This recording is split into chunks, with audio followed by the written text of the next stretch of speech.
తెలంగాణ రైతు సోదరులందరికీ నా హృదయపూర్వకమైనటువంటి నమస్కారం చేస్తూ రాష్ట్ర వ్యవసాయ మంత్రిగా మీ అందరికీ కూడా ఒక వినయపూర్వకమైనటువంటి విజ్ఞప్తి. అధికారం కోల్పోయినటువంటి వాళ్ళు ఏదైనా మాట్లాడవచ్చు, అధికారం కోసం తాపత్రయపడి దక్కని వాళ్ళు ఏదైనా మాట్లాడవచ్చు. కానీ అధికారంలో ఉన్నవాళ్ళు సక్రమంగా మాట్లాడాలి. ఆ మాట్లాడిన దానికి అర్థమయ్యేటట్టుగా పరిపాలన కొనసాగించాలి. ఇది ఏది చేయలేనటువంటి వాళ్ళు ఎక్కువ మాట్లాడి రైతుల్ని ఆందోళన పరిచి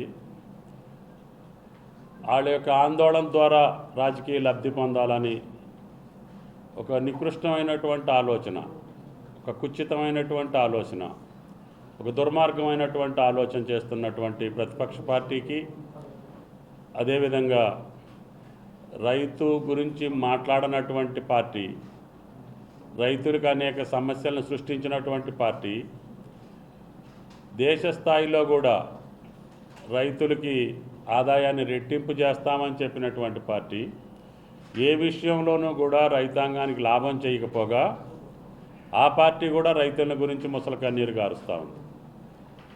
సరే, ప్రతిపక్ష పార్టీ నిర్వాహకం అంటే గత 5 సంవత్సరాలు మనం చూసాం. ఆ నిర్వాహకానికి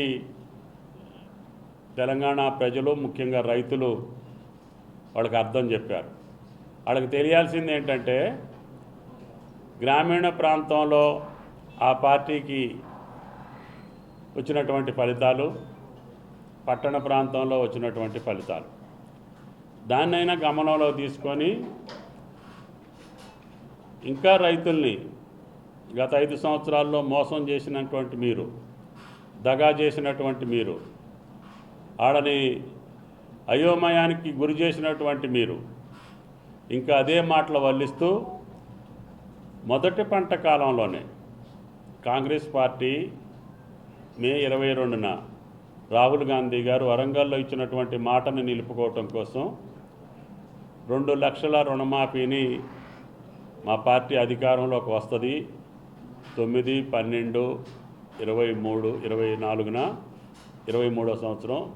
అప్పటి నుంచి మేము మొదటి పంట కాలంలోనే రుణమాఫీ చేపిస్తానని చెప్పి రాహుల్ గాంధీ గారు చెప్పారు.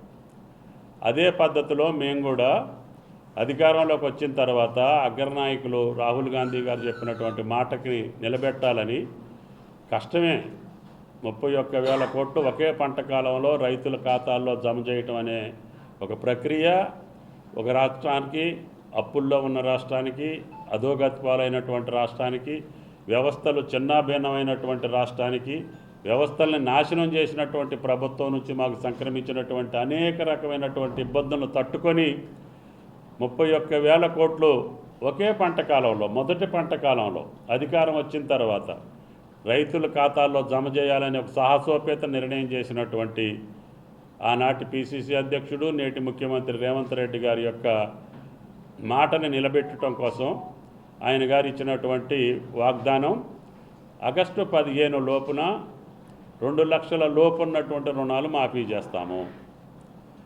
తర్వాత 2 లక్షల పైన ఉన్నటువంటి రైతులు కూడా 2 లక్షల రూపాయల కుటుంబాన్ని రుణ విముక్తుల్ని చేస్తామని చెప్పి స్పష్టంగా చెప్పాము.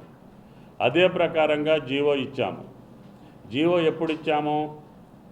జూలై 15 ఇచ్చాము. జూలై 15కి ఆగస్టు 15కి ఖచ్చితంగా ఒక నెల రోజులు మాత్రమే సమయం. అందుట్లో 3 విడతలుగా 18,000 కోట్లు